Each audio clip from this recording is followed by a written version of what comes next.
কৃষ্ণ কৃষ্ণ কৃষ্ণ কৃপালু গুৰুমূৰ্তি বাপ বান্ধৱ সমস্ত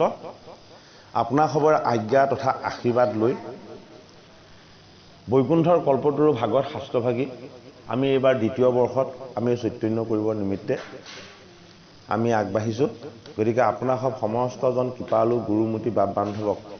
আমি ভক্তিপূৰ্ণ সেৱা জনাই আজিৰ আমি পাঠভাগৰ আৰম্ভণিৰ বাবে আগবাঢ়িছোঁ। কৃষ্ণ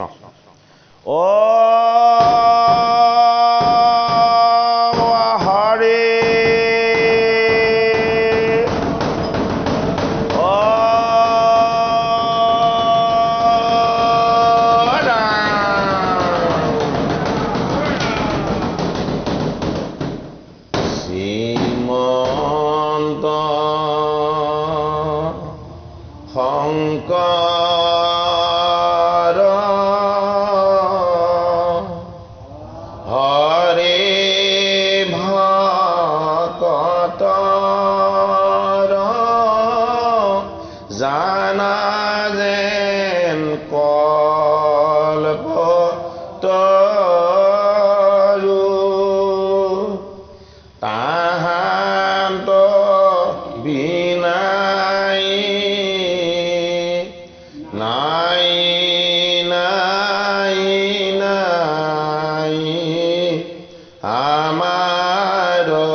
তেনে ব্ৰহ্মা হৃদয় আদি কবয়ে মুযন্তি অচ্ছুৰায় তেজোবাদি মৃদং যথা বিনিময়ং যত্ততি সগ্ৰো মিছা ধন্নাসেন সদা নিৰস্তকুহকং সত্যং পৰং ধীমহি ধর্ম পূজিতা কর্তব্য বস্তু পরম নিমৎস শরণং সতং বেদং বাস্তবমত্র বস্তু শিবনং তপত্রয়ূমূলনম শ্রীমদ্ভাগবতে মহামুনি কৃতে কিংবা পররেশ্বরঃ সদ্রোর্হৃদয় অবরুদ্ধতে অট্টকিটিভি সুশুভে তৎক্ষণা নিগমাকল্পতরো গলিতং ফলং সুখমুখানমৃতাদব সংযুতম পিয়ত ভাগবতং রসমলয়ং মুহুর্মুহুরসিকা ভুবি ভাবুকা। কৃষ্ণ আমাৰ আজিৰ পাঠভাগ আছে জয় বিজয়ৰ হাত। ব্ৰহ্মায়ে বুলন্ত শুনা দেৱগণ এই হৰি সকৰি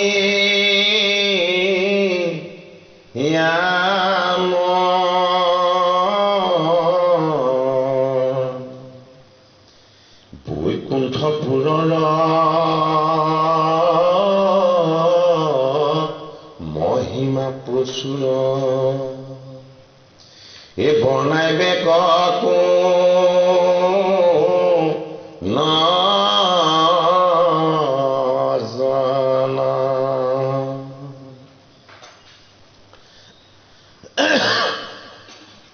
হে জগত গুৰুৱে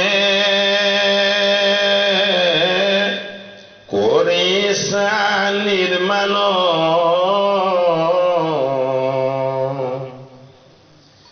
উপমাৰ যাৰ নাই ঠাই পাছে যুগমলে মোৰ পুত্ৰ সনে সেই স্থান পাই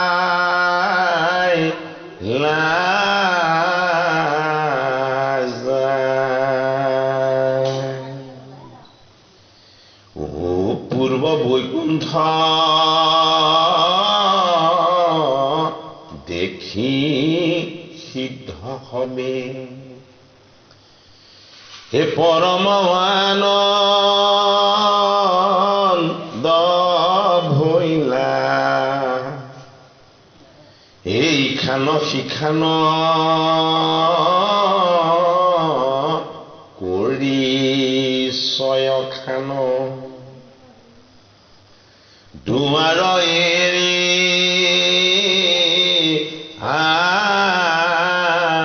আগৈলা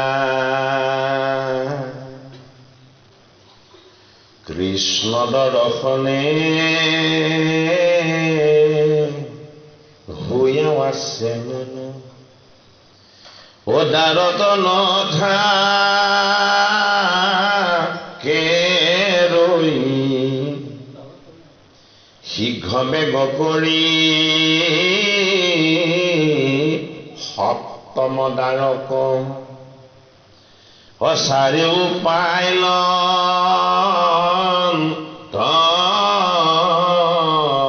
গৈ তাত দুইজন দেৱক দেখিলা শ্যামল নিৰ্মল কায় সমান বয়স গাঁৱে প্ৰীতবাস কুণ্ডলে কৰ্ণ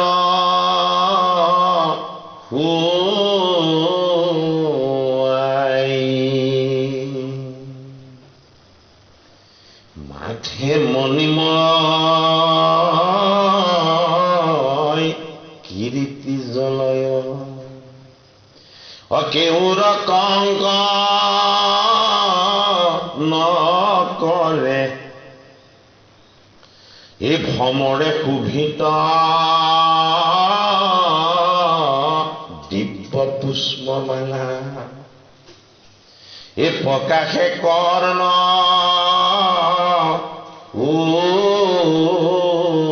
উপৰে নীলবৰ্ণৱাতী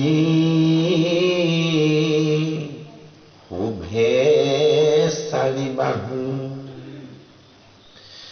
দেখিতে আতি সুন্দৰ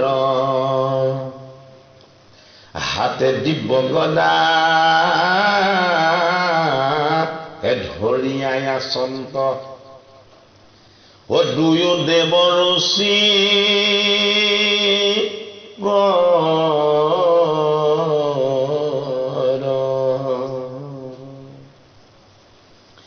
মুখ পদ্ম কিছু ক্ৰোধত প্ৰকাশে কুটিল ভ্ৰম যুগল ৰকত নয়ন নাসিকা দেখি ফুটিছে যেন কমল সপ্ত বৈকুণ্ঠৰ ছটা তেওঁলোকে তাৰ অতিক্ৰম কৰি গৈছে এই ছয় দ্বাৰত কতো বাধা নাই চাৰি সিদ্ধ কি চাৰি সিদ্ধ বৈষ্ণৱ বৈকুণ্ঠ থকা সকল কি পাৰিষদ পাৰিষদৰ সৌভাগ্য কি বৈষ্ণৱক দৰ্শন কৰিবলৈ পোৱা এই বৈষ্ণৱৰ সৌভাগ্য বৈকুণ্ঠৰ পাৰিষদক দৰ্শন কৰিবলৈ পোৱাটো। গতিকে ছখন দুৱাৰলৈকে সকলো পাৰিষদ কৃষ্ণময়, হৰিময়, আনন্দময়। কোনেও তেওঁলোকক একো সোধা নাই, হয়নে? তেওঁলোকে কেৱল নাৰায়ণ নাৰায়ণ নামেৰে হৰিৰ গুণ কীৰ্তন কৰি প্ৰত্যেকজনকেই ভক্তিভাৱেৰে শ্ৰদ্ধাভাৱেৰে সেৱা জনাই তেওঁলোক চাৰিওজনে পৰম প্ৰভু বিষ্ণুক দৰ্শন কৰাৰ আশাৰে ৭ নম্বৰ দুৱাৰখনত গৈ পালে। দেখিছে সপ্তম দ্বাৰত দুজন দ্বাৰৰক্ষীয়ে চতুৰ্ভুজ ৰূপ লৈ ৰখি আছে। তেওঁলোকৰ বাহুবিলাকো নীলবৰ্ণ, চকুবিলাক কমল নেত্ৰৰ, কৰ্ণত কুণ্ডল দুলি আছে আৰু সদায় সতেজ হৈ থকা মালা পৰিধান কৰি আছে, য'ত ভোমোৰা মৌমাখিয়ে ৰস বিচাৰি গুণগুণ কৰি ঘূৰিছে। চাৰি সিদ্ধই তেওঁলোকৰ চৰণৰ পৰা খাই গৈ আছে। দেখিছে তেওঁলোকৰ ওঠ দুটা কঁপিবলৈ লৈছে, তেওঁলোকৰ চকু দুটা ৰঙা হবলৈ লৈছে, তেওঁলোকৰ নাককেইটা কঁপিবলৈ লৈছে, হয়নে? সিদ্ধ হবে তেনে ৰূপ বৈকুণ্ঠত কাৰো দেখা নাই। সিদ্ধসকল কি হৈ গ'ল? হতভম্ব হৈ গ'ল। কি কথা? আমিতো নিমৎসৰ, আমাৰ মায়াই নাই, আমাৰ জন্মৰ পৰা বস্ত্ৰই নাই, আমাৰ কামনা বাসনা একো নাই, আমি কেৱল ভগৱন্ত ঈশ্বৰক তপময় সাধনাৰে তেওঁৰ চৰণ দৰ্শনৰ আমি ইচ্ছা কৰোঁ, আমাৰ বেলেগ ইচ্ছাটো একো নাই। আৰু এই দুজনে নাক ফুলাই উঠ কপাই চকু ৰঙা কৰি আমাক কোধ কৰাৰ কি অৰ্থ? কিয় অজানি তেওঁলোকক সোধাইছে? মানে বাৰু সেইটো কাৰণে ঈশ্বৰৰ ধৰ্মটোৰ নামটো কি? ক্ষমা। আৰু ঈশ্বৰৰ অধৰ্মটোৰ নাম কি? অধৰ্মটোৰ নাম হ'ল ক্ৰোধ। বৈকুণ্ঠত অধৰ্ম সাধন হৈ গ'ল। কাৰ দ্বাৰা সাধন হৈ গ'ল? দুজন বৈকুণ্ঠৰ পাৰিষদৰ দ্বাৰা, জয় আৰু বিজয়। গতিকে আমি যদি শৰণ লৈছো, ভজন লৈছো, আমি যদি ভগৱন্ত প্ৰভুত একান্তভাৱে ভকতি কৰিছো, আমি যদি ঈশ্বৰ কৃষ্ণতে কায় বাক্য মন সমস্ত অৰ্পণা কৰিছো, তেতিয়াহ'লে আমি যদি কোধ কৰো, আমাৰ বাৰু অৱস্থা কি হ'ব বাৰু? এবাৰ ভাবি চাওঁ। থাকোঁতে আমি মৰ্ত্যত আছো হয়, কিন্তু আমি উপাসনা কৰা ঈশ্বৰজন কিন্তু বৈকুণ্ঠৰ ঈশ্বৰ। আমি ভক্তি কৰা ঈশ্বৰজন কিন্তু ক্ষমা মূৰ্তি, আমি ভক্তি কৰা ঈশ্বৰজন কিন্তু প্ৰেম মূৰ্তি, আমি যিজন ঈশ্বৰক উপাসনা কৰো সেইজন সত্য মূৰ্তি। গতিকে ক্ষমা, প্ৰেম আৰু সত্য এইবিলাক বিশেষ অলংকাৰেৰে সৈতে পৰিপূৰ্ণ আমাৰ ভগৱানজনক যদি আমি উপাসনা কৰিছো, তেতিয়াহ'লে আমাৰ ভক্তিৰ দ্বাৰা আমাৰ ক্ৰোধ, অহংকাৰ, জেদ এইবিলাক আমি আঁতৰ কৰিবলৈ অভ্যাস কৰিব লাগিব। হয়নে বাৰু? সদায় যদি আমি ভাগৱতলৈ আহিছো, ভাগৱত কথা যদি আমি শ্ৰৱণ কীৰ্তন কৰিছো, ভাগৱত কথা শ্ৰৱণ কীৰ্তন কৰি মাইকটো অকণমান চাই দিছো, ভগৱানৰ অমৃতময় ঈশ্বৰ তত্বৰ কথাখিনি অকণমান কমাই দিলে হি হৈ যাব। অমৃত তত্বৰ কথাখিনি যদি আমি পান কৰিছো, তেতিয়াহ'লে জুই যদি জ্বলাই দিয়া যায় কি হয়? জুই জ্বলাই দিলে তাৰ পৰা পোহৰ প্ৰকাশ পায়, তাৰ পৰা তাপ প্ৰকাশ পায়, আৰু তাৰ পৰা ধোঁৱাও প্ৰকাশ পায়। ই ঊৰ্ধ্বগামী, ই সদায় ওপৰলৈ যায়। জুই ধৰ্মটোৱে কি? অগ্নি, অগ্নি মানে ঊৰ্ধ্বগামী। আৰু জলৰ ধৰ্মটো কি? জলৰ ধৰ্মটো হ'ল নিম্নগামী, জল সদায় তললৈ নামে। আমাৰ দেহত আত্মাৰূপ অগ্নি আছে হয়নে আৰু আমাৰ দেহত কি আছে 70% জল আছে পানীৰে গঠিত আমাৰ দেহটো তে দেহৰ উত্তাপ এটা আছে উত্তাপটো নাথাকিলে কি হ'ব বোলে চেঁচা পৰি গ'লে এজন মৰিব এতিয়া সময় আহিল হয়নে বাৰু মিঠাতেল লৈ ভৰি তলুৱাত বাটি মাৰিব লাগিব তাপটো আনিবৰ কাৰণে ঘূৰাই হয়নে সেই উত্তাপটো কাৰ আমাৰ দেহত যে আছে এটা উত্তাপ এইটো বিজ্ঞানসন্মত যুক্তি হিচাপে সেইটো দৈহিক উত্তাপ হয় কিন্তু সেই উত্তাপটোৰ মালিক হ'ল পৰমাত্মা গতিকে পৰমাত্মা যে আমাৰ লগত আছে আত্মাৰ ৰূপত আমাক যে চলাই আছে আমাক যে প্ৰতিপালন কৰি আছে এইজন পৰমাত্মাৰ প্ৰতি যদি আমাৰ প্ৰেম আছে আমাৰ যদি অনুভৱ হৈছে যে হে হৰি তুমি আমাক পালন কৰি আছা সেইজন থকা ঠাইখন বৰ পৰিষ্কাৰ কৰি ৰাখিব লাগিব ক'ত আছিলে বৈকুণ্ঠত পৰমাত্মাৰ দুৱাৰত দুজন ৰখীয়া হৈ আছিলে তেওঁলোকক প্ৰভুৱে কৃপা কৰি বৈকুণ্ঠৰ দ্বাৰপাল কৰি ৰাখিছে হয়নে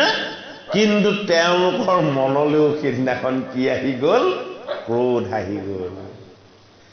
আহিব নলগা বস্তু আহি গ'ল আমাক ভাগৱতৰ ৩য় স্কন্ধত জয় বিজয়ৰ অভিশাপ আৰু ৪ সিদ্ধৰ দ্বাৰা ভগৱন্ত বিষ্ণুৰ অভিনন্দা দ্বাৰপাল দুজনক এওঁতে অভিশাপ দিব অভিশাপ দিয়াৰ কাৰণে ৪ সিদ্ধই তেওঁলোকে মনতে কষ্ট পাব ভগৱন্তৰ বৈকুণ্ঠত এনে বেয়া কাম আমি কিয় কৰি দিলো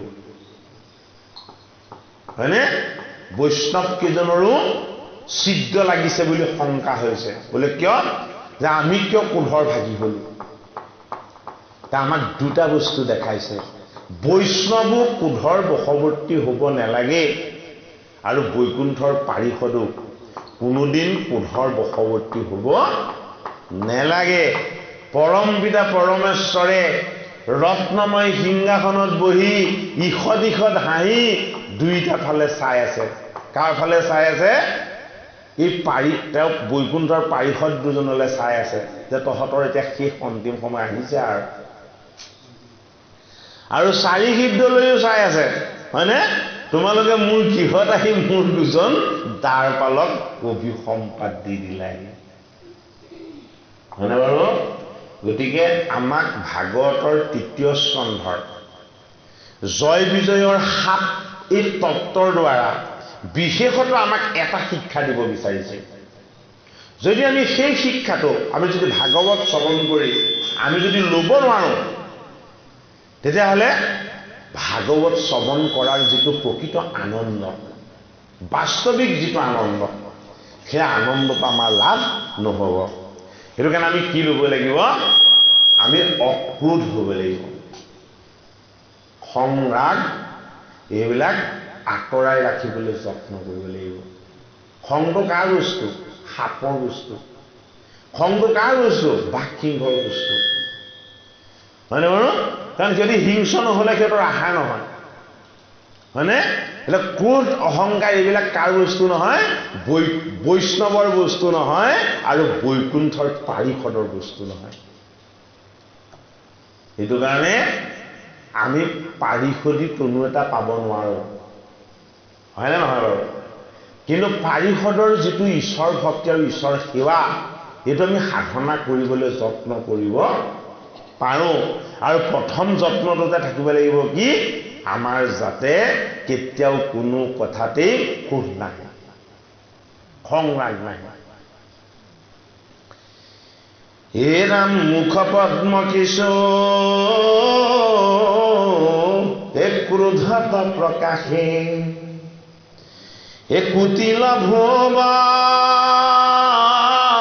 যোগল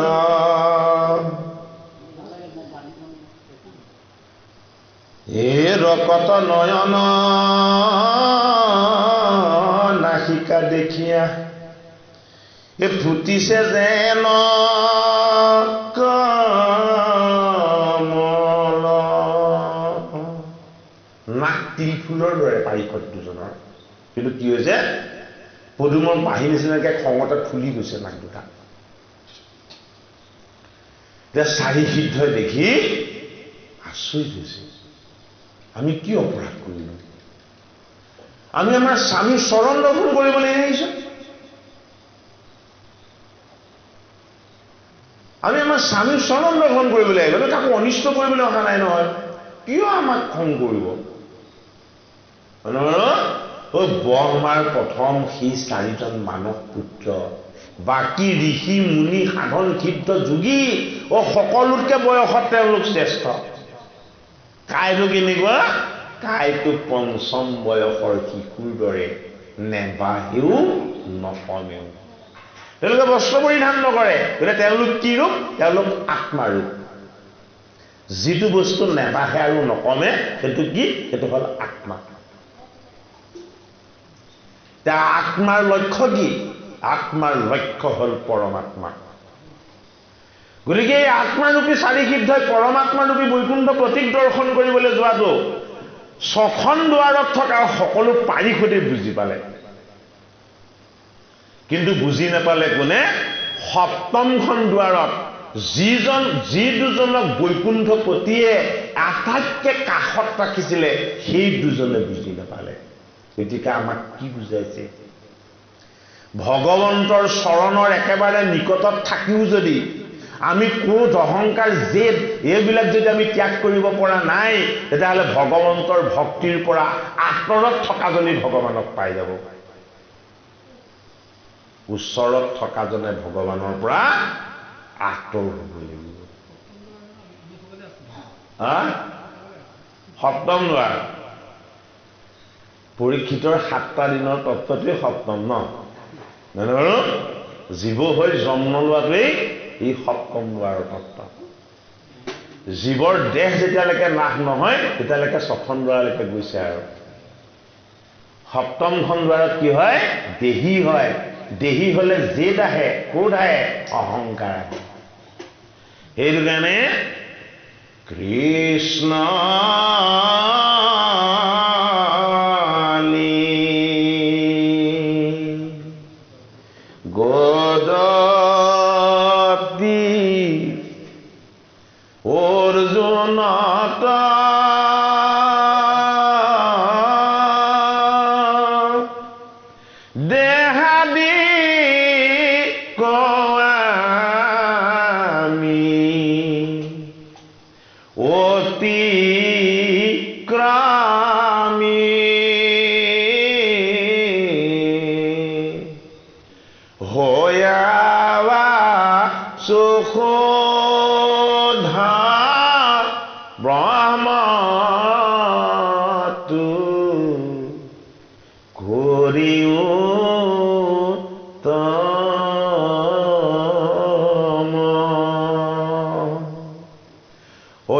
হেতু জানা ইটো লোকে হে বেদত প্ৰখ্যাত হুয়াও আছে এ মোৰ নাম তো প্ৰসিদ্ধ পুৰুষ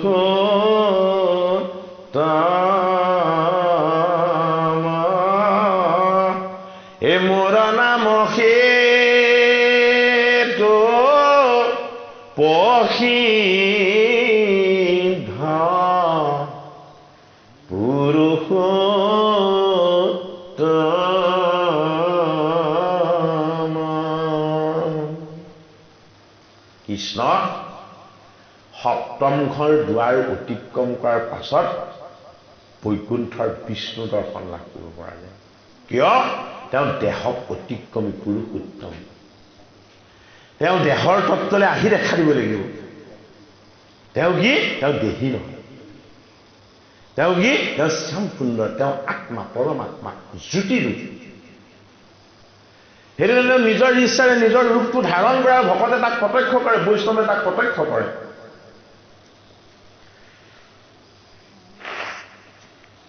চৰ্দি লাগিছে বৈষ্ণৱে সেই ৰূপটো প্ৰত্যক্ষ কৰে এতিয়া পুৰুষোত্তমক দৰ্শন কৰিবৰ কাৰণে 4 সিদ্ধ গৈছে চাৰিসিদ্ধ তপস্যা কৰি থাকোঁতে কি পালে চন্দন তুলসীৰ সুগন্ধি পালে তেওঁলোকৰ নাকত লাগিছে কি তপস্যা কৰি আছিলে ভগৱন্ত বিষ্ণুক তপস্যা কৰি আছিলে তেওঁলোকৰ নাকত যেতিয়া চন্দন তুলসীৰ সুগন্ধি লাগিলে তেওঁলোকে সন্ধান কৰিলে এই অমৃতময় সুগন্ধি ক'ৰ পৰা বৈ আহিছে এই বুলি উদ্ধৰ এটা হয় সেই সুগন্ধিৰ সন্ধান কৰি গৈ থাকোঁতে বৈকুণ্ঠৰ ৬খন দুৱাৰ পাৰ হৈ ৭মখন দুৱাৰত ৰৈ গ'ল ক'ৰ পৰা আহিছে বৈকুণ্ঠপতিৰ পৰা আহিছে এতিয়া ভগৱন্তই তেওঁলোকক আগমন কৰি নিছেনে নাই আহ্বান কৰি নিছেনে নাই হয়নে বাৰু এতিয়া ভগৱন্তই আহ্বান কৰি নিয়া এই সিদ্ধ ৪জনক দেখি খং ৰাগ জেদ আৰু ক্ৰোধ অহংকাৰ প্ৰকাশ কৰিবলৈ বৈকুণ্ঠত থাকিলেও এই পাৰিষদ দুজনৰ তেনে অধিকাৰ আছে জানো নাই গতিকে এইটোৱে বুজাইছে আমি কাকো খং ৰাগ কৰাৰ অধিকাৰ আচলতে নাই হে ৰাম এহিমতে দুয়ো চাহিয়াই আচন্ত নুপুচিয়া দে বগনে হে আনু দুৱাৰত যে মনে আহিছে হে প্ৰৱেশিলা তো তেনে অন্য দ্বাৰত তেওঁলোকে কাৰো অনুমতি লোৱা নাই কিয় অনুমতি লোৱা নাই বৈকুণ্ঠপতিক দৰ্শন কৰিবৰ কাৰণে তেওঁলোকে অনুমতিৰ প্ৰয়োজন আছে বুলি ভবা নাই হয়নে বাৰু ইয়াতে ৰহস্যটো লুকাই আছে গোটেইখিনি কোনে কৰাই আছে গোটেইখিনি কৰাই আছে পৰম প্ৰভুৱে কৰ্তাটো তেওঁ কৰ্তা জয় বিজয় হয় জানো নহয় কৰ্তা জয় বিজয় নহয় কৰ্তা পৰম পিতা পৰমেশ্বৰ এতিয়া কি দেখাইছে আমি এইটো বুজি পাব লাগিব যে তোমালোক ৬খন দুৱাৰলৈকে কাৰো আজ্ঞা নোলোৱাকৈ আহিছা তাত আপত্তি নাই ৭ম দুৱাৰত প্ৰৱেশ হ'বলৈ হ'লে মোৰ গুণময় ৰূপটো দৰ্শন পাবলৈ হ'লে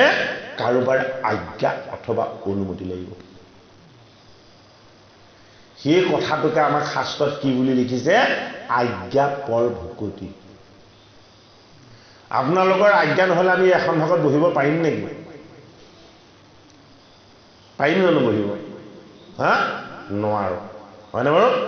দেউৰী বাপ জনাই ভগৱন্তৰ ওচৰত চাকি বন্তি গছ দিবৰ সময়ত ধূপ চাকি গছ বন্তি গছ দিবৰ সময়ত তেওঁ দপদপকৈ গৈ তাত চাকি বন্তি গছ দিব পাৰিব নেকি নোৱাৰে হয়নে সেই নিয়মটো মত্যধামত গুৰুজনাই কি কৰিছে প্ৰতিপালন কৰাই দিছে যে আমি যিজন ভগৱানক আমি ভক্তি কৰিম সেইজন ভগৱানক ভক্তি কৰিবৰ কাৰণেও আমি ভকত ভগৱন্তৰ আজ্ঞা আৰু অনুমতি লৈ কৰিব লাগিব নহ'লে নহ'ব হয়নে বাৰু সেইটো কাৰণে কিয় আজ্ঞা লৈ ল'ব লাগে আজ্ঞা ল'লে আমি আপোনালোকৰ অধীন হৈ যাম গতিকে ভগৱন্তক আমি কি হৈ সেৱা কৰিব লাগে দাস হৈ সেৱা কৰিব লাগে আমি মালিক হৈ ভগৱন্তক সেৱা কৰিব নেলাগে হয় নে নহয় এতিয়া ভগৱন্তৰ দাস হ'বলৈ হ'লে আমি ভকতৰো দাস হ'ব লাগিব হয়নে বাৰু যদি আমি দাস হ'ব পাৰিছোঁ তেতিয়াহ'লে আমাৰ কোষটো কিয় থাকিব লাগে অহংকাৰটো কিয় থাকিব লাগে খং ৰাগ জেদটো কিয় থাকিব লাগে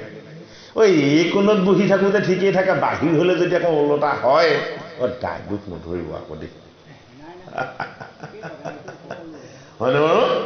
যে আমি শাস্ত্ৰই যিটো আমাক সুবিচাৰ দিছে আমি সেই কথাখিনিহে কৈছোঁ হয়নে বাৰু গতিকে আমাৰ আচাৰ বিচাৰ স্বভাৱ চৰিত্ৰ আচৰণ কি হ'ব লাগিব নিৰ্মল হ'ব লাগিব পবিত্ৰ হ'ব লাগিব শুদ্ধ হ'ব লাগিব হয়নে বাৰু যিহেতু আমি ভগৱন্তৰ দাস আমি ভকতৰো দাস হয়নে বাৰু সেইটো কাৰণে আমি কি হ'ব লাগিব অহংকাৰ শূন্য হ'বলৈ যত্ন কৰিব লাগিব হে ৰাম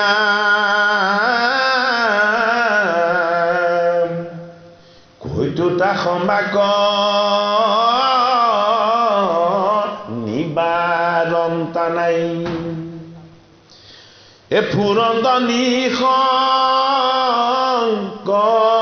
ভাবে চাৰিওজনক দুয়ো দাৰ পালে দেখিলন্ত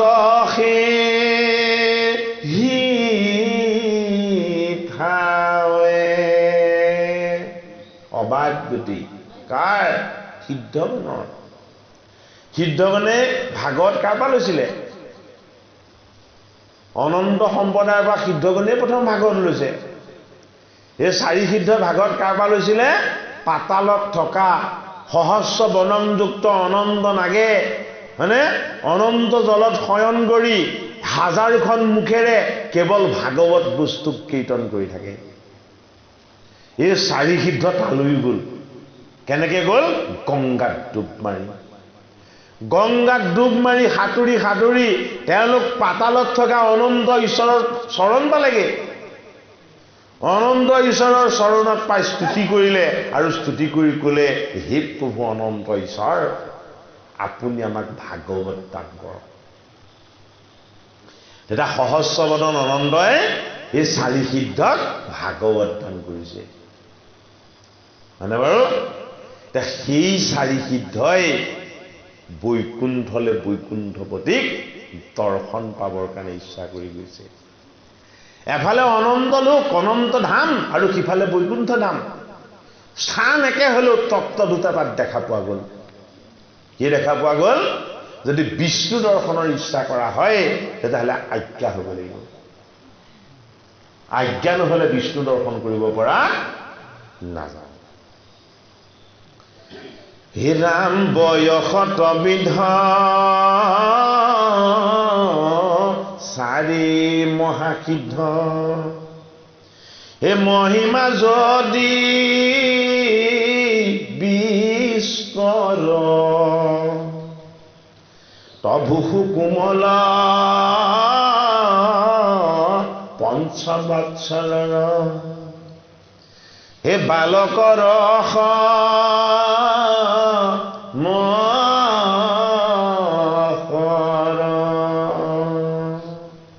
তাতকো এটা তত্ত্ব দেখুৱাইছে ভাগৱত শিশুৰ অপৰাধ নাই শিশুৰ কি নাই শিশুৰ অপৰাধ নাই এই সিদ্ধ চাৰিজন কি আটাইতকৈ ডাঙৰ বয়সত সকলোতকৈ যে শ্ৰেষ্ঠ কিন্তু তেওঁলোক কি তেওঁলোক অবোধ শিশুৰ দৰে নিমৎসৰ গাত বস্ত্ৰও নাই 5 বছৰীয়া শিশু কেৱল ভগৱন্তক ধ্যান তপস্যা আৰু উপাসনা কৰে অবাধ গতি তেওঁলোকৰ যলৈকে ইচ্ছা কৰে তেওঁলোক তালৈকে যাব পাৰে তেওঁলোকৰ কি নাই তেওঁলোকৰ কোনো পাপ নাই কলুষ নাই কালিমা নাই তেওঁলোক কি তেওঁলোক পৰিষ্কাৰ জলৰ দৰে নিৰ্মল সেইটো কাৰণে বৈকুণ্ঠ 7 নম্বৰ পৰা পাবগৈ পাৰিছে আজিলৈকে কোনোবা তাত গৈ পাবগৈ পাৰিছে জানো নাৰদৰ বাহিৰে ভিগুৱে পৰীক্ষা কৰিবলৈ গৈছিলে সেইটো বেলেগ কথা নহয় জানো হে ৰাম উলংগত বেগ মুখে মন্দহাস হে আভ্যন্তৰে জান তৰংগে হাতে বেত ধৰি দুয়ো দাৰ পালে ধাইলাৱা দিম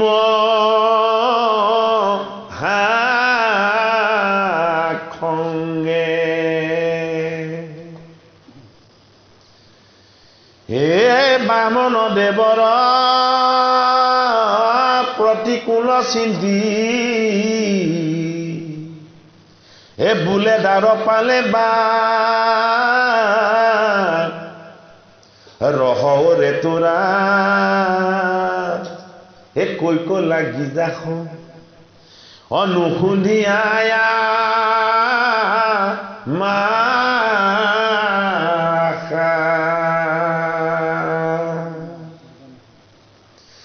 ও ইটো আশিকেনে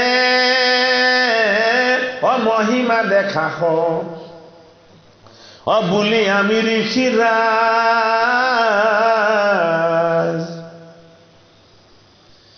এই বুলি হাতে এ ধৰি বেতবাৰী এ দাৰৰ কৰি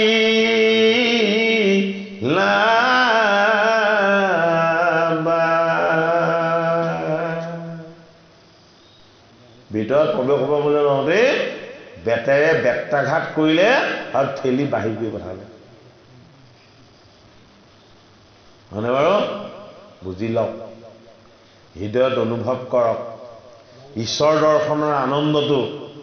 যদি কেনেবাকে আমি ঋষি বুলি মুনি বুলি সাধক বুলি তপস্বী বুলি যদি আমাৰ তেনেকুৱা কিবা অহংকাৰ চিদ্ধ থাকে তেতিয়াহ'লে কি হ'ব বৈকুণ্ঠৰ পাৰিষদে কিন্তু মনত কষ্ট পাব বেত্ৰাঘাত কৰিব হয়নে বাৰু সেইটো কাৰণে যিমান ভক্তি কৰিলেও সদায় কোমল হ'ব লাগে নিৰ্মল হ'ব লাগে সদায় কি হ'ব লাগে সদায় ভগৱন্তৰ প্ৰতি আৰু ভকতৰ প্ৰতি এটা প্ৰেম ভাৱে থাকিব লাগে আমি কিবা পাৰিছো বুলি জানিছো বুলি কৰিছো বুলি কেতিয়াও অহংভাৱ আহিব নেলাগে আমাক কি শিক্ষা ভাগৱত শাস্ত্ৰই দিছে সকলোকে হয়নে বাৰু কি দিছে আমি যাতে দাস হৈ ভগৱন্তৰ সেৱা কৰিবলৈ যত্ন কৰোঁ আমি যাতে মালিক হৈ একেবাৰে অধিকাৰ হৈ ঢেৰ কিবা জানো বুলি একেবাৰে ঢেৰ সাজপাৰ লৈ পেলাই যাতে আমি ভকতক নেদেখাওঁ যে তোমালোকতকৈ মই বেলেগ তেনেকুৱা ভাও ধৰা ভকতিও আমাৰ আছে আছেনে নাই বাৰু আপোনাৰ খবৰতকৈ আমি বেলেগ এনেকুৱা এটা দেখুৱাই আছেনে নাই সেইটো অহংকাৰ সেইটো অধৰ্ম সেইটো অন্যায় হয়নে আমি আপোনাৰ খবৰ দাস হৈ সেৱা কৰিবলৈ আহিছোঁ কিয় দাস হৈ সেৱা কৰিবলৈ আহিছোঁ কাৰণ ইয়াত হৰি ভকতি সদায় দাস হৈ সেৱা কৰিব লাগিব সেইটো কাৰণে ভগৱন্তৰ কথা দুই চাৰিটা জানিলেও আমি জানিছোঁ বুলি অভিমান অহংকাৰ কৰিব নাপায় কিয় নাপায় সকলোবিলাকৰ মালিক ভগৱান তেওঁ কাৰোবাক ভাল দেখি দিছে আৰু যদি অহংকাৰ হয় কি কৰিব হৰণ কৰি লৈ যাব তেওঁই সকলোৰে মালিক সেইটো কাৰণে আমি ভগৱন্তক প্ৰাৰ্থনা কৰি স্তুতি কৰি ক'ব লাগে যে প্ৰভু আমাৰ লগত যাতে তুমি কেতিয়াও অহংকাৰযুক্ত চিত্ত নিদিবা আমাক তোমাৰ চৰণৰ নিৰ্মল ভকতি দিবা তোমাৰ চৰণৰ নিৰ্মল ভকতি পালে আমি কি হ'ব আমি ধন্য হ'ব পাৰিম সেইটো কাৰণে ভগৱানক ভাল পোৱা সকলে ভগৱানক প্ৰেম কৰা সকলে মানে কি কৰে অহংকাৰ অভিমান এইবিলাক দূৰ কৰিবলৈ যত্ন কৰে হে ৰাম বিমানৰ পৰা বৈষ্ণৱ সকলে এ বিস্ময়ে আসন চাই এ যাইবাক নপায় চাৰি মহাশিদ হে ৰহিল দশে ঠাই কোনে কোনে চাই যে বৈষ্ণৱসকলে চাই আছে হয়নে বাৰু ভগৱন্তৰ একান্ত বৈষ্ণৱসকলে কি হ'ব এতিয়া তেওঁলোকে ভয় শংকাত চাই আছে সেয়া যে হে প্ৰভু এই জগতৰ কাৰণে যাতে অহিত কল্যাণ একো নহয় কৃষ্ণ দৰ্শনে হৈলাই আশা ভঙ্গ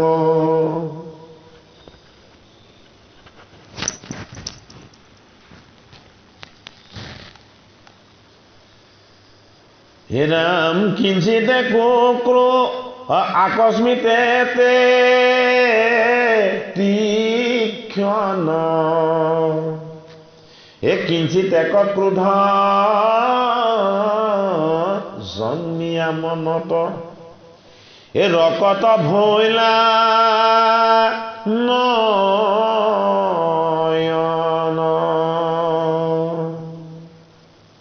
আমাক বাধা দিয়া, আমাক প্ৰহাৰ কৰা।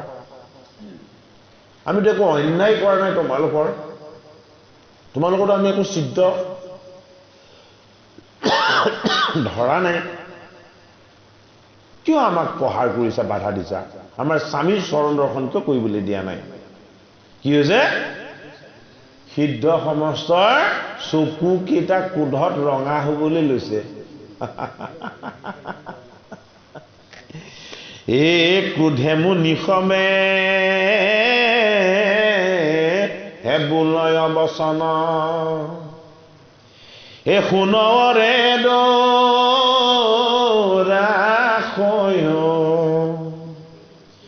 ও হৰি সেৱা বলে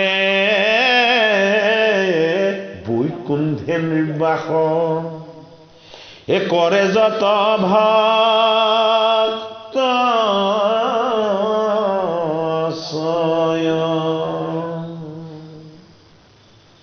এ সবে সমদৃষ্টি অনাহি নপৰ,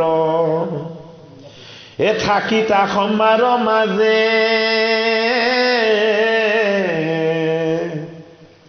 এ তোৰা দুহান্তৰ হৈমত বিষম, এ স্বভাৱত ভৈল কি কাজে। কি আচৰিত! কিহৰ কবলত পৰি তোমালোকৰ এনে বেয়া আচৰণ হ'ল? ইয়াত সকলো সমান, সকলো বিষ্ণুময়, সকলোৱে চতুৰ্ভুজ, সকলোৱে ভগৱন্তৰ সেৱক আৰু উপাসক। ইয়াত কোনেও কাকো বাধা নিদিয়ে। এইখন ভগৱন্তৰ ভক্তিৰ সংগমস্থলী। তোমালোকে এই ভক্তিৰ সংগমস্থলীত তোমালোকে কি অপৰাধ কৰিছে? ইয়াত হেন যদি বোলা স্বামীৰ আমাৰ অনিমিত দ্বাৰ পালৰ, এই বিষম স্বভাৱ এক গুণে সে কহয়, ইহাৰ শুনা উত্তৰ। যদি ভাবিছা যে তুমি বৈকুণ্ঠৰ স্বামীৰ নিমিত্ত মাত্ৰ দ্বাৰপাল, নিমিত্ত দ্বাৰপাল হৈও কিয় তোমালোকৰ বিষম স্বভাৱ দুইজনৰ? তোমালোককতো বৈকুণ্ঠৰ মালিক পাতি দিয়া নাই পৰম প্ৰভুৱে, তোমালোকক দুজন দ্বাৰপালহে পাতি দিছে। তোমালোক দ্বাৰপাল হৈ তোমালোকৰ স্বামীৰ চৰণ সেৱা কৰিব লাগে আৰু এই ভকত বৈষ্ণৱ সকলক ঈশ্বৰ জ্ঞান কৰিব লাগে। আমি আমাৰ স্বামীৰ চৰণ দৰ্শনৰ কাৰণেহে আহিছোঁ। আমাক বেত্যাঘাত কৰি বাধা দিবলৈ তোমালোক কিয় ইমান আখুৰি স্বভাৱযুক্ত হৈছা? আমাক কোধ কৰাৰ কি কাৰ্য আছে তোমালোকৰ? হয়নে বাৰু? এইটো আমাক বৰ ডাঙৰ শিক্ষা দিছে। পৰশুৰাম প্ৰভুৱে 21 বাৰ পৃথিৱী প্ৰদক্ষিণ কৰিছিলে হাতত পৰশু লৈ। হয়নে? হাতত পৰশু লৈ 21 বাৰ পৃথিৱী প্ৰদক্ষিণ কৰিছিলে। গোটেই ক্ষত্ৰিয়বিলাকক কাটি গোটেই পৃথিৱীখন নিক্ষত্ৰিয় কৰিছিলে। ৰামচন্দ্ৰ প্ৰভুৰ লগত যেতিয়া তেওঁ সাক্ষাৎ হৈ গ'ল, যেতিয়া সাৰংগ ধনু আনি দিলে বিষ্ণুৰ আৰু ৰামে যেতিয়া তাত গুণ লগাই দিলে, তেতিয়া পৰশুৰাম প্ৰভুৱে ৰামক চিনি পালে যে মই বিষ্ণুৰ অংশ অৱতাৰ, তুমি মহাবিষ্ণু, মই তোমাক চিনি পোৱা নাছিলো। না ধনুটো জুৰিলে, হয়নে বাৰু? বান জুৰি এটা অব্যৰ্থ বান এতিয়া কি কৰিব? পৰশুৰামে ক'লে যে এই পৃথিৱীখনত সকলোৰে সুখ শান্তি হওক, এই বুলিয়ে মই 21 বাৰ পৃথিৱী প্ৰদক্ষিণ কৰিলো। গতিকে সুখ শান্ত হওক বুলি এই মোৰ যিটো সুখৰ প্ৰতি বাসনা থকা স্বৰ্গ ৰক্ষাৰ যিটো স্বভাৱ আচৰণ, এইটোক তুমি চিহ্ন কৰি দিয়া। কিহেৰে সৈতে? তোমাৰ সেই সৰপাতেৰে সৈতে। স্বৰ্গপত্ৰ ৰামচন্দ্ৰ পৰশুৰামৰ খণ্ডন কৰি দিলে। তেতিয়া পৰশুৰাম প্ৰভুৱে ৰামক সুধিছে, মইতো স্বৰ্গলৈও যাব নোৱাৰো, মই মৰ্ত্যতেই থাকিব লাগিব, মই কি কাৰ্য কৰিম? তেতিয়া ক'লে, তুমি বেদ ব্যাখ্যা কৰিবা। কি বুলি ক'লে? তুমি ব্ৰাহ্মণ, ব্ৰাহ্মণৰ মুখত সদায় বেদমন্ত্ৰ, হয়নে তুমি বেদ ব্যাখ্যা কৰিবা মোৰ তত্ত্ব ব্যাখ্যা কৰিবা ৰামৰ তত্ত্ব ব্যাখ্যা কৰিবা তুমি এটা পৰশুৰাম প্ৰভুৱে কেইটা কল্প বেদ ব্যাখ্যা কৰিছিলে 7 মনন্তৰ 7টা মনন্তৰ পৰশুৰাম প্ৰভুৱে বেদ ব্যাখ্যা কৰিছিল এতিয়া ভাগৱত কি ভাগৱত হ'ল বেদৰ ৰহস্য এই বেদৰ ৰহস্য স্বৰূপ ঈশ্বৰৰ তত্ত্বক আমি যদি শ্ৰৱণ কৰিছো কীৰ্তন কৰিছো তেতিয়াহ'লে ভাগৱতত থকা ভগৱানজনৰ যেটো কৃপা আৰু আশীৰ্বাদ সেইটো আমাৰো লাভ হৈছে নে নাই হৈছে নে যদি আমি কাবাক কোষ কৰি দিওঁ কি হৈ যাব এবাৰ চিন্তা কৰি চব দেই আমি নিজকে শক্তিমান বুলি কোৱা নাই ভালকে গভীৰকে চিন্তা কৰি দিয়ক আপোনালোকে যদি ইমান দিন ভাগৱত শুনি ভগৱন্তৰ আশীৰ্বাদ আৰু কৃপা লাভ কৰাৰ পাছত আপোনালোকে যদি কাবাক কোষ কৰে কি হ'ব বামনৰ যিদৰে বাক্যত মুখত জুই ওলাইছিলে চকুত অগ্নি ওলাইছিলে বা আপোনাৰ সব ভকত বৈষ্ণৱও কোষ কৰিলে অগ্নি হৈ যাব বাহিৰ হৈ জ্বলি যাব সেইটো কাৰণে ভাগৱত শাস্ত্ৰ ভাগত আমাক এই তত্ত্ববোধটো দিছে ভাগৱত কথা শ্ৰৱণ কীৰ্তন কৰা গীতাৰ কথা শ্ৰৱণ কীৰ্তন কৰা ভকত বৈষ্ণৱে যাতে কেতিয়াও কাৰো অনিষ্ট হোৱাকে একো বাক্য নেৰাখে কাৰো প্ৰতি যাতে কোষ নিদিয়ে কাৰো কোষ নকৰে হয়নে কাৰোবাৰ যদি কোনোবাই যদি জগৰ লগাইছে তেতিয়াহ'লে ভগৱন্তক ক'ব লাগে হে প্ৰভু তুমি এক সৎবুদ্ধি দিবা কি বুলি ক'ব লাগে তুমি এক সৎবুদ্ধি দিবা যদি বৈষ্ণৱ এজনে ভগৱন্তক কয় যে এক সৎবুদ্ধি দিবা বুলি তেওঁ স্বভাৱ চৰিত্ৰ সৎ হৈ যাব ভাল হৈ যাব হয়নে বাৰু আৰু যদি ভকতে কৈ দিয়ে বোলে তই মদতে মজি থাকিবি সেইটো মগৰ আঁতৰি আহিব পাৰিব কথাখিনি অত্যন্ত বিজ্ঞানসন্মত আৰু যুক্তিসংগত আমাৰ বাক্য বচন স্বভাৱ আচৰণ আমি নিৰ্মল কৰি ৰাখিবলৈ সদায় যত্ন কৰিব লাগিব ভাগৱত কি ভাগৱত হ'ল ভগৱন্তৰ বাংময় মূৰ্তি এই বাংময় মূৰ্তি আমি শ্ৰৱণ কীৰ্তন কৰি ভগৱন্তৰ যদি চৰণৰ আমি অকণমান আশীৰ্বাদ ভিক্ষা কৰিছো আমাৰ বাহিৰ ভিতৰ সব শুদ্ধ হ'ব লাগিব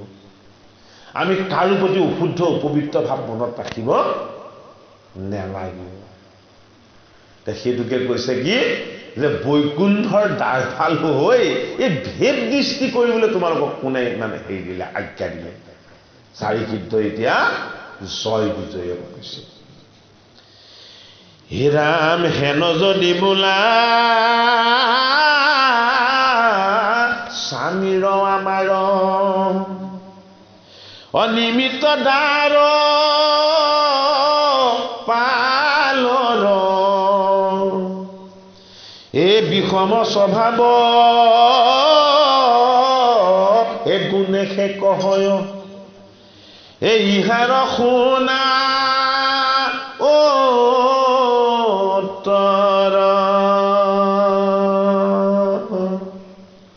যদি স্বামীৰ নিমিত্ত দ্বাৰপাল হৈ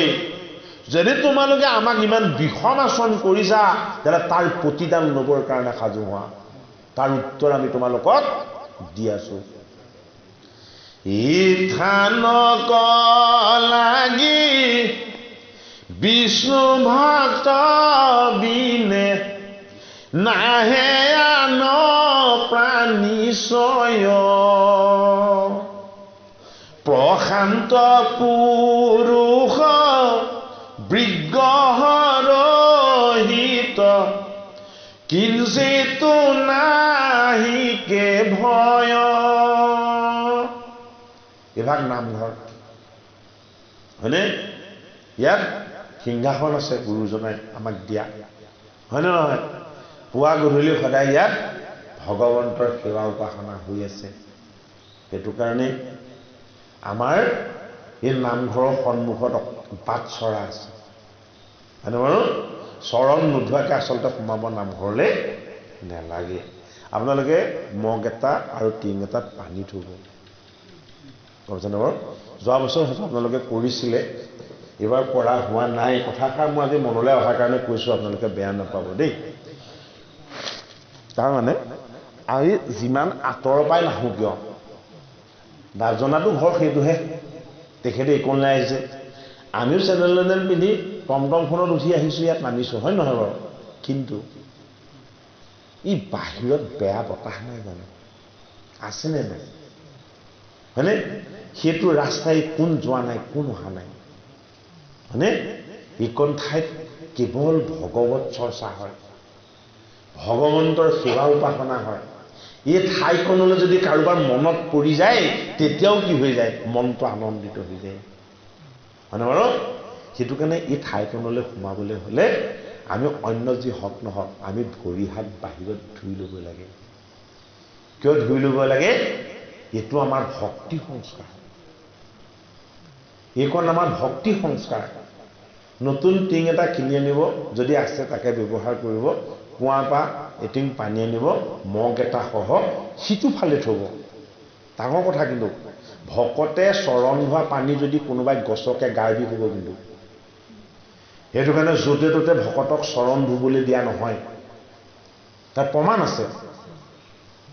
হয়নে বিষ্ণু পাদুদকী গংগা মহেশ সহিতে আহি জগতকে পবিত্ৰ কৰে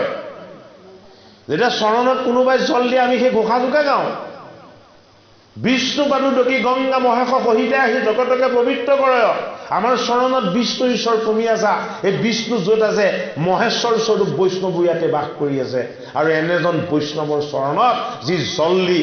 তোমাৰ চৰণৰ আশীৰ্বাদ লৈছে এই আশীৰ্বাদ সাধাৰণ আশীৰ্বাদ নহয়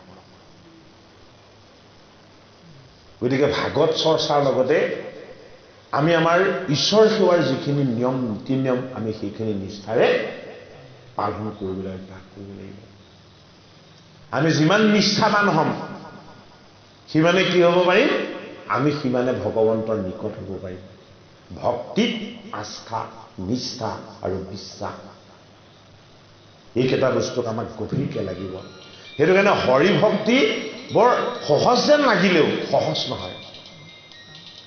সেইটো কাৰণে হৰি ভক্তি কৰিবলৈ আমি কি হ'ব লাগিব আমি প্ৰত্যেকে এক হ'ব লাগিব এটা ভাৱনাযুক্ত হ'ব লাগিব আপোনালোকে কথাষাৰ কোৱাৰ কাৰণে কিন্তু বেয়া নাপাব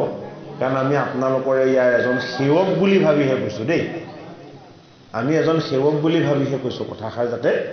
আপোনালোকে মনোকষ্ট নাপায় আপোনালোকে যদি মনোকষ্ট পায় ভগৱানে মনোকষ্ট হ'ব মানে বাৰু হেৰা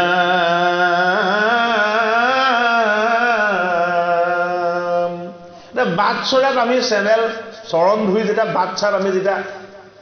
শুদ্ধ হৈ চৰণ ধুই যেতিয়া আমি সোমাই দিওঁ সোমাৰ পাছত কি কৰোঁ আমি ভগৱন্তক এটা সেৱা কৰোঁ হয়নে এতিয়া বাটচাত যে আমি চৰণ ধুই দিলোঁ হয়নে আমাৰ চেনেল চব বাহিৰত থৈ আহিলোঁ গৃহৰ যিমান বেয়া ভাৱ বেয়া বস্তু আছিলে চব বাহিৰত থাকি গ'ল ভিতৰলৈ কি আহিলে ভগৱন্তৰ ভক্তি ভাৱকণ আহিলে ভগৱন্তৰ আনন্দৰ ভাৱকণ আহিলে আৰু কি হ'ল আমি যেতিয়া জানো পাৰি ভগৱন্তক যেতিয়া এটা সেৱা কৰিলোঁ কি হ'ল আমাৰ মনটো শুদ্ধ আৰু পবিত্ৰ হৈ গ'ল শুদ্ধ আৰু পবিত্ৰ মনত কোন বাস কৰে সাক্ষাৎ ভগৱান বিষ্ণু বাস কৰে সেইটো কাৰণে তুমি চিতবিতি মূৰ প্ৰৱৰ্তক নাৰায়ণ তুমি নাথ মই নাথ মন্ত চৰণ সত্তৰ ছায়া দিয়া দূৰ কৰা মায়া অকৰা দায়া মোক ভগ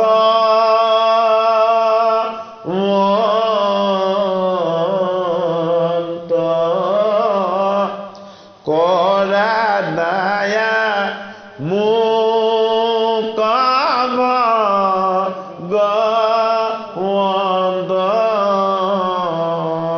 এটা আমি ভগৱন্তক কি বুলি প্ৰাৰ্থনা কৰোঁ হে প্ৰভু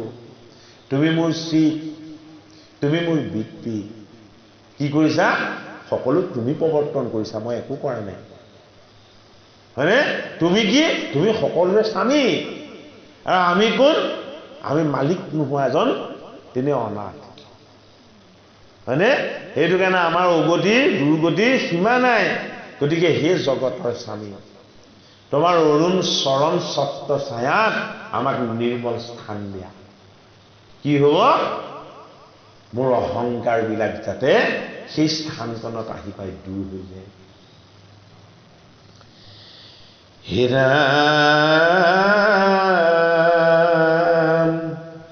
হে প্ৰভু দেখা তোৰা আপোনাৰ মতে এই শংকা কৰা কাৰণ হে এতেকে জানিলো হে তোৰা দুইজনৰ অকপটে দোষ দুৰ্জন বৈকুণ্ঠত থাকোঁতেও পৰিচয়টো পাই গ'ল তোমালোক বৈকুণ্ঠৰ পাৰিষদ হয় দাৰবাল হয় তোমালোক কপট স্বভাৱযুক্ত দুষ্ট তোমালোক সন্ত মহন্ত সাধু নহয়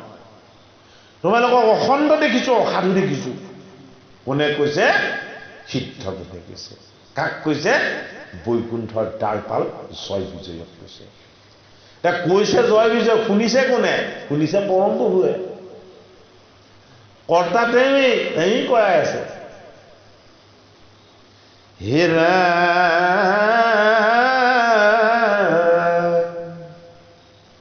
শুনৰে দুষ্ট হে ভয় শংকা ভাবে অযাৱত থাকয় ভেদ অহিতু ভেদৱাত কাহাৰো নাহিকে ইটো কথা হয়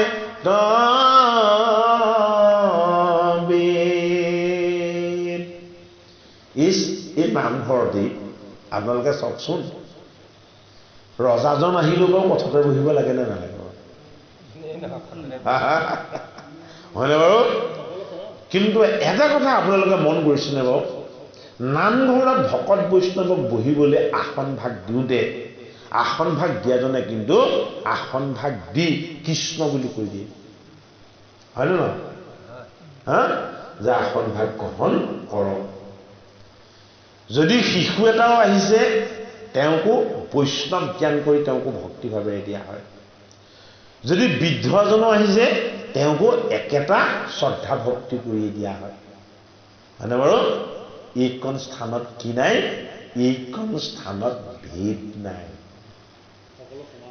সেইটো কাৰণে এই স্থানখনক কি বুলি কোৱা হয় বৈকুণ্ঠ দুতৈ বুলি কোৱা হয় ইয়াত সকলোকে সমজ্ঞান কৰা হয় হয়নে সকলোৱে ভগৱানৰ অংশ শুদ্ধ জীৱ আৰু সকলোৰে লক্ষ্যটো কি ভগৱন্তৰ অমৃত পান কৰা সেইটো কাৰণে ইয়াত আহি আমি আসন লোৱাৰ পাছত আমি কাৰো প্ৰতি বেয়া ভাৱ মনলৈ আনিব নাপায় আমি কোনোজনক বেয়াকে চাবও নাপায় ক'বও নাপায় প্ৰত্যেকজনকে আমি শ্ৰদ্ধা আৰু ভক্তিভাৱেৰে চাব লাগে আগতে আমি আহিবৰ সময়ত আপোনাক চাইছিলোঁ টমটমত উঠাই আনিম বুলি তেহেঁতক কৈছিলোঁ যাওঁতে উঠাই আনিম বাৰু দেই কৃষ্ণ কৃষ্ণ নাই এগৰাকী আহে যে এইবাৰ অহা নাই কাৰণে মই সুধিছোঁ তেতিয়াহ'লে আপোনাৰ মোৰ কণ্ডিশ্যন একেটাই অকলশৰীয়া যে হয় হে ৰাম সমস্ত জগত তাৰ উদৰত হে দেৱকী মাময় হে তাতো আবেতুৰা সামান্য মতে হে উপজাই লাম